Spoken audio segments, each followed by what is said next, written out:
Bob, can you separate sort of fact from fiction if you're given the Cliff Notes version of what are we looking at right now with the Seattle Seahawks?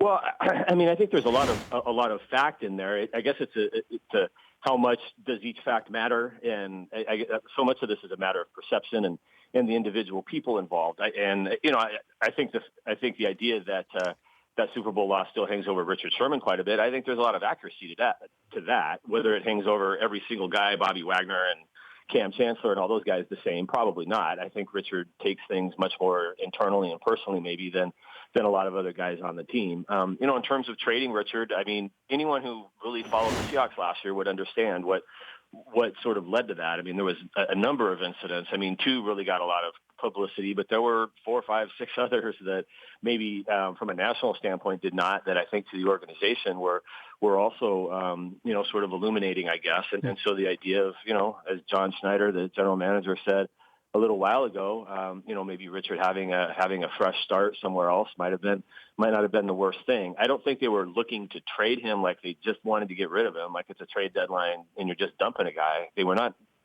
ever wanting to do that, but they were exploring the idea. And if they could have gotten the right price, I think they would have been open to it. And, he's 29 years old. He has 2 years left on his contract. This time next year, with either the Seahawks or someone else, he's going to be asking for one last really big deal. And, the Seahawks might be looking down that road and thinking that might not be with us. So if we could have sort of gotten ahead of the curve there and gotten something for him before we might get to a point where we might lose him and might not get anything, I think that's part of what they were looking at as well.